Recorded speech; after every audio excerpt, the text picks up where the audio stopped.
Sanctions. So are you Cuban? No, from Dominican Republic. But you're supporting. I'm supporting the Cuban Revolution, and I'm supporting any action against the blockade. And why? Euphemistically called embargo is an act of war. Euphemistically.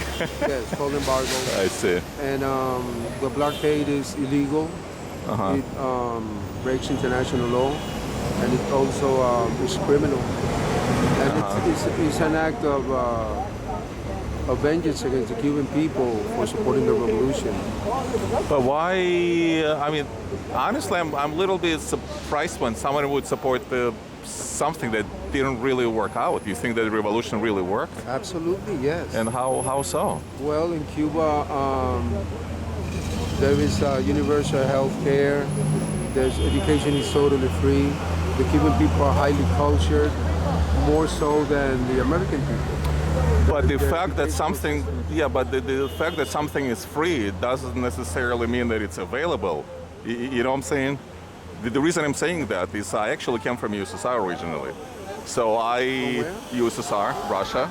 Okay, USSR. Yes. Right. So there was a free healthcare there too.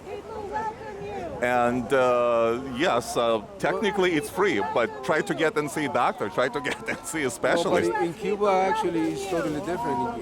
I don't know the case in USSR, but in Cuba, is high qualified medical system. And But if it's not available, I mean, it's available for all the people, not only for the Cuban people, but for the people all over the world. But there's scarcity. There's not enough drugs. Because there is a blockade. The blockade, like I'm Dominican, right? Okay. If a Dominican cargo ship makes a delivery to Cuba of any item, any type of product, that company would be penalized. Well, first of all, if there was no revolution, there would be no blockade in the first place. Second of all, if you look at USSR, okay? So you're saying that the Cuban Revolution, to end the blockade, should end the revolution? If there is no revolution, so-called revolution, then there would be no blockade. But that is childish what you are saying right now. But why is there a blockade in the? It's childish because they already made the determination that they want a socialist society. The Cubans. The Cubans want a Well, socialist Fidel, it society. wasn't really clear initially.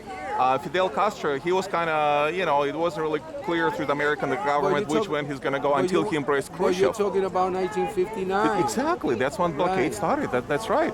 But the reason it started is because of the so-called communist revolution. So, no, it's not so-called. It is a communist revolution. But what is communism then? Where the corporations do not control the economy, and where the means of production, especially with the land, does not belong to the corporations.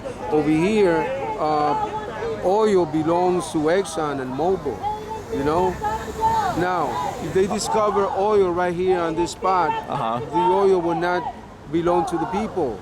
And the proceeds of the oil will not belong to the people. It belong to the corporations, okay, then which are the real rulers in this society. Okay, fine. Let me ask you this question then, if you don't mind. Absolutely. Venezuela, okay? They've had Chavez, they had Maduro for more than a decade already. 15 years. 15 years. Now, Venezuela is one of the largest oil producers in the world, right? Yes.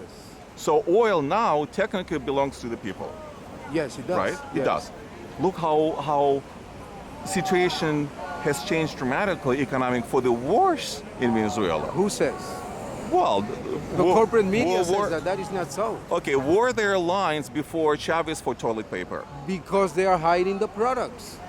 They're hiding the product. Yes, they have agents that hide the products. Really? In Venezuela? Oh, yes, absolutely. So they hide everything over there? It is the power of the rich, the power of the oligarchy that has not been done with yet. But think about little businesses. I mean, milk, farm. I mean, people can get even milk. If you go to a restaurant in Venezuela, you can buy milk in a restaurant. Let's say if you want milk and coffee, you can buy it. But if you in your home, you want to buy milk, then it makes it difficult for you. Now, in Venezuela. It's difficult now because you have to stand in lines.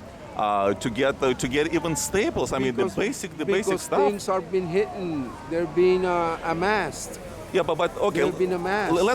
Let's say I come from Mars. Okay, I come to Earth, to Venezuela twice. I come to Venezuela before Chavez, and I come to Venezuela after Chavez. Right. So before Chavez, I see, people go around their business. Yes, there are people that are, well off. They're better off. Yes, there are still poor people, granted, but there are no lines. You can get stuff. You don't have to line up for toilet paper or bread or anything like that. Let me finish. Yes. Then I come back to the Venezuela after Hugo Chavez, and I see that everybody's poor. Because everybody's lining up for staples, everybody's lining up for toilet paper. But that doesn't mean they're poor. Because they line up for toilet paper doesn't mean they're poor. It doesn't mean that they're poor. It means that somebody's hiding the toilet paper. How can you solve this issue? It's not the first time that this happens. They also did it to Salvador Allende in Chile.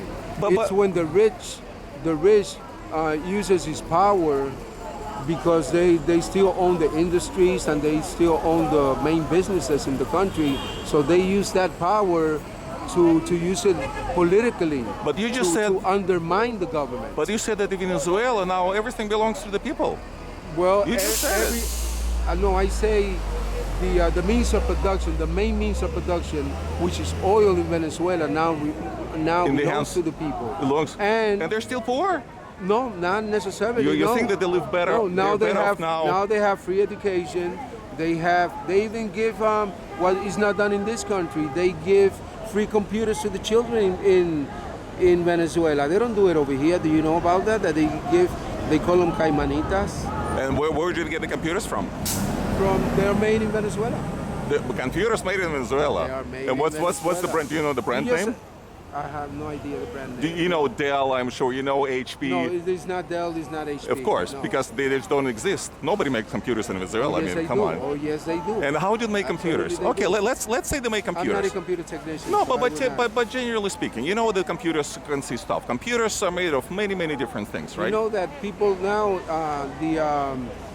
the Food and Agriculture Organization just released a few months ago a report about Venezuela that there's no hunger in Venezuela anymore. Okay, let me ask another question. Let's talk about Cuba because you're kind of supporting Cuba. Yes. Now, do you think that the life in Cuba today is better than the way it was, let's say, 5 years ago? Absolutely, yes. It's better today? Oh, yes. It's better, okay. Yes. Now, the sanctions remain the same today versus 5 years ago. They haven't changed, right? No, they have not. They have not. Okay. They have not. Yet life has become better in Cuba. Yes. Why?